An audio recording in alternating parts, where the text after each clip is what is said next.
दोस्तों आज की इस वीडियो में हम जानने वाले हैं कि हम पाइथन लैंग्वेज में एक नई डिक्शनरी कैसे बना सकते हैं और डिक्शनरी के साथ कैसे कार्य कर सकते हैं। नमस्कार दोस्तों, मेरा नाम है शिव सागर और आप देख रहे हैं Shiv take YouTube channel.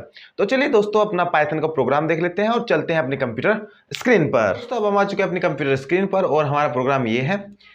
Cricketer के नाम को की के रूप में और बनाए गए रनों को वैल्यू के रूप में रखकर एक डिक्शनरी बनाएं।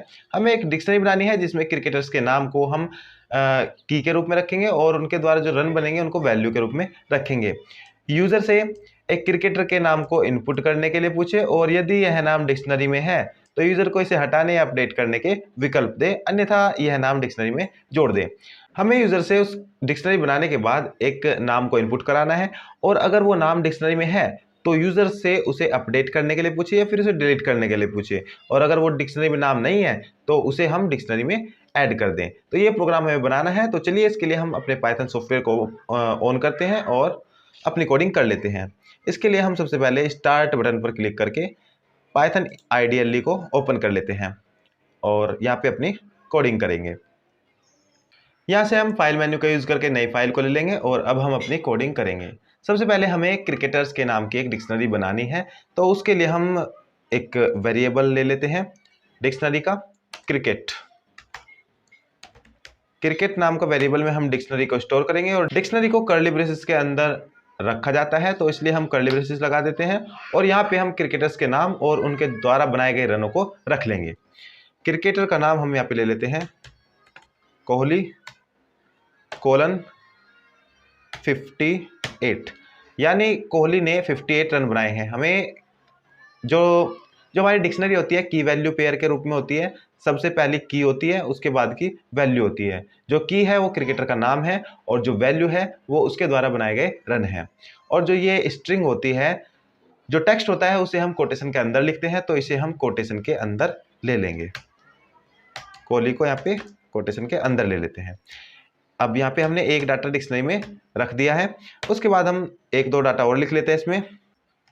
कोटेशन में धोनी और इसकी वैल्यू देते हैं आप यहाँ पे 87 और एक ले लेते हैं यहाँ पे हम तेंदुलकर और इसकी वैल्यू देते हैं आप यहाँ पे 86 और ये कोटेशन के अंदर लिख लेते हैं नाम को। अब इस तरह से हमने एक सिंपल डिक्शनरी बना ली है। अब उसके बाद हम यूजर से एक यूजर को ये डिक्शनरी प्रिंट करके दिखा देंगे और नया नाम इनपुट करने के लिए कहेंगे। ठीक है, तो उसके लिए हम सबसे लास्ट में यहाँ पे प्रिंट कर देते हैं डिक्शनरी को, जो क्रिकेट नाम की डिक्शनरी है। उसके बाद यूजर से एक इनपुट लेंगे नाम का, nm वेरिएबल लेंगे और उसमें यूजर से एक नाम इनपुट कराएंगे इनपुट स्टेटमेंट का यूज करके। यूजर को हम दिखा देंगे एंटर ए क्रिकेटर नेम। जब यूजर एक क्रिकेटर का नाम इनपुट करेगा तो इनपुट स्टेटमेंट उसे रिसीव कर लेगा और nm वेरिएबल के अंदर स्टोर कर देगा। अब nm में वो नाम आ जाएगा और वो नाम आने के बाद हमें चेक करना है कि ये जो इनपुट किया गया नाम है ये डिक्शनरी में है या नहीं है। उसके बाद हम आगे का वर्क करेंगे। हम यहाँ पे चेक करते हैं यदि nm इन क्रिकेट, हमने यहाँ पे चेक किया है कि जो यूजर ने इनपुट किया है नाम वो डिक्शनरी, क्रिकेट नाम की डिक्शनरी है उसके अंदर है क्या।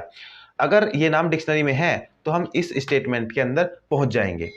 अब अगर ये नाम डिक्शनरी के अंदर है तो हमें यूजर को ऑप्शन देने हैं इस नाम को डिलीट करने के लिए या फिर अपडेट करने के लिए। यदि नाम क्रिकेट नाम की डिक्शनरी में है तो हमें यूजर को दिखाना है प्रिंट करके कि this name is already exist.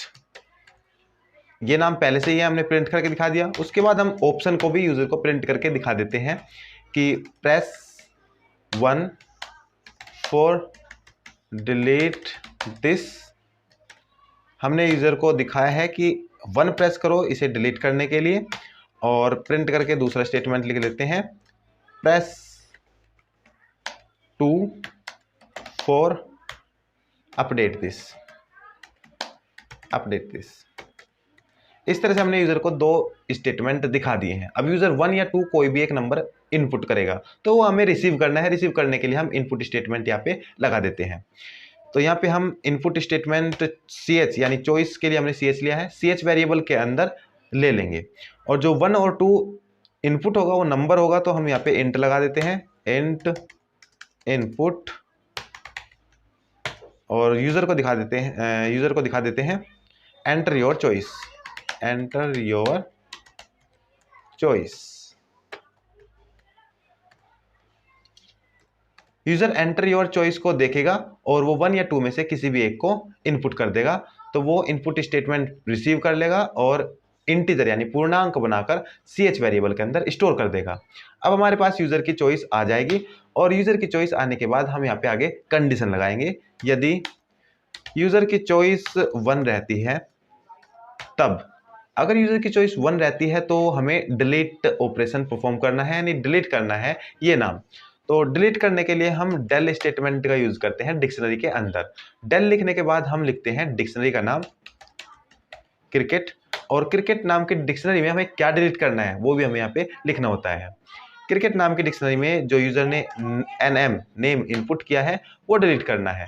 तो ये स्टेटमेंट लिखते ही हमारा नाम डिक्शनरी से डिलीट हो जाएगा अगर यूजर 1 प्रेस करता है। तो अगर यूजर 2 प्रेस करता है तो हम यहाँ पे दूसरी कंडीशन लिख देते हैं एलिफ, अन्यथा चॉइस अगर 2 रहती है तो क्या हो, अन्यथा अगर चॉइस 2 है अदरवाइज चॉइस 2 है तो क्या होगा।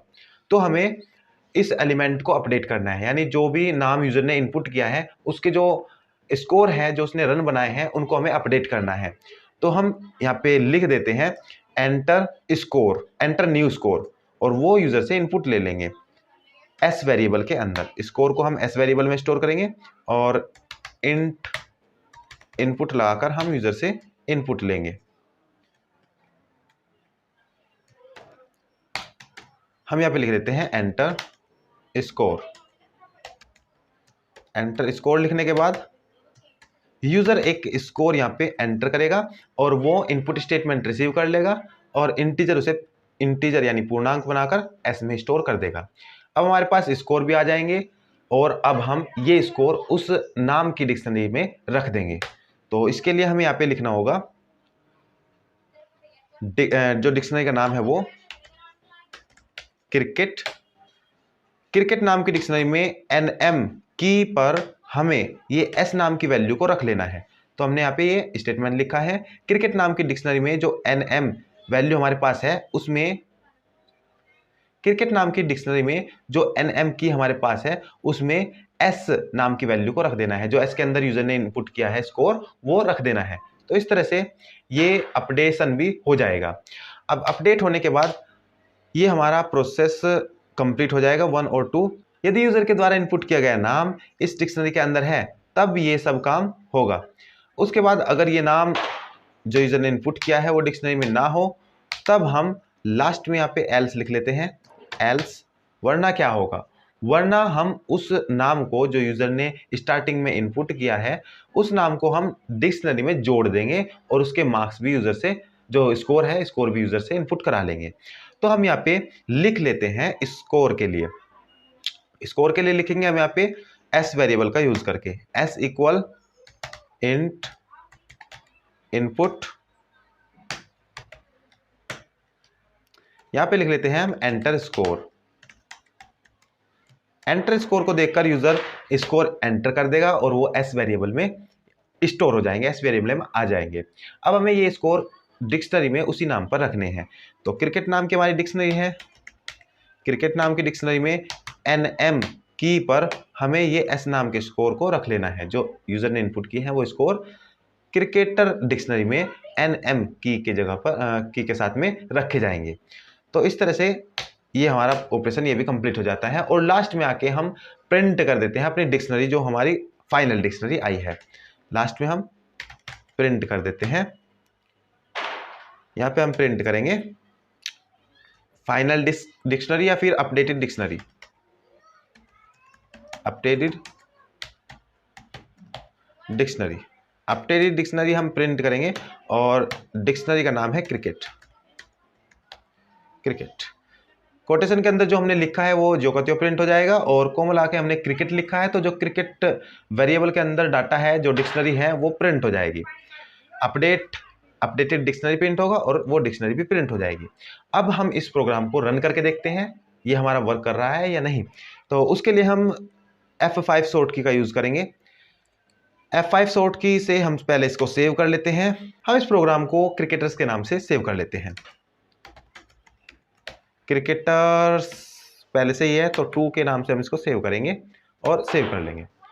एंटर करते ही प्रोग्राम रन हो जाएगा और हमारे पास जो डिक्शनरी है वो प्रिंट होके आ जाएगी, जैसा कि हमने अपने कोड में लिखा हुआ है। हमारे पास डिक्शनरी है और हमने डिक्शनरी को यहाँ पे प्रिंट किया है। उसके बाद एक एंटर करने के लिए कहा गया है नेम को। हम एक नाम इनपुट करते हैं। सबसे पहले जो डिक्शनरी के अंदर है वही नाम इनपुट कर लेते हैं, कोहली, और एंटर करते हैं।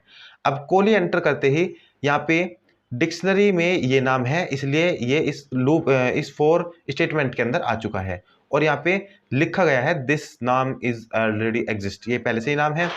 यहाँ पे ऑप्शन दिए गए हैं, 1 प्रेस करो डिलीट के लिए, 2 प्रेस करो अपडेट के लिए।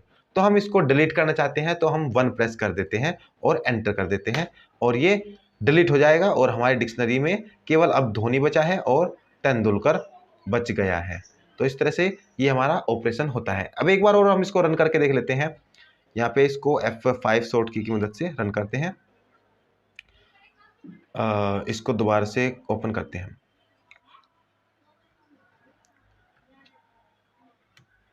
अब की बार हम यहाँ पे नया नाम ऐड करते हैं। जैसे हम यहाँ पे ले लेते हैं रोहित। रोहित लेने के बाद हम एंटर करते हैं और अब ये स्कोर के लिए पूछ रहा है, क्योंकि रोहित नाम इस डिक्शनरी में नहीं है। तो हमने यहाँ पे जब चेक किया होगा कि डिक्शनरी में ये नाम है या नहीं, तो ये कंडीशन हो गई होगी फॉल्स। तो फॉल्स होने के बाद ये सारा का सारा स्टेटमेंट छोड़ दिया होगा और अब हम एल्स पे आ गए। एल्स पे आने के बाद अब यहाँ पे डायरेक्ट एंटर स्कोर के लिए पूछा गया है। हमने नया नाम एंटर किया है, नए स्कोर अब हमें एंटर करने हैं। कितने स्कोर इसने बनाए हैं, हम ले लेते हैं 68 और एंटर कर देते हैं और 68 डिक्शनरी में ऐड हो जाएंगे। अपडेटेड डिक्शनरी, ये हमारे पास हमारा रिजल्ट आ चुका है। अपडेटेड डिक्शनरी है, कोहली, धोनी, तेंदुलकर पहले से ही थे और रोहित भी यहाँ पे ऐड हो चुका है। तो इस तरह से हम डिक्शनरी के साथ काम कर सकते हैं, नई डिक्शनरी बना सकते हैं, कुछ डिक्शनरी के ऑपरेशन परफॉर्म कर सकते हैं। आशा करते हैं ये वीडियो आपको पसंद आई होगी। अगर वीडियो पसंद आती है तो वीडियो की लाइक भी जरूर कीजिएगा। तो मिलते हैं ऐसी ही इंफॉर्मेटिव वीडियो के साथ, तब तक के लिए टेक केयर, गुड बाय, जय हिंद।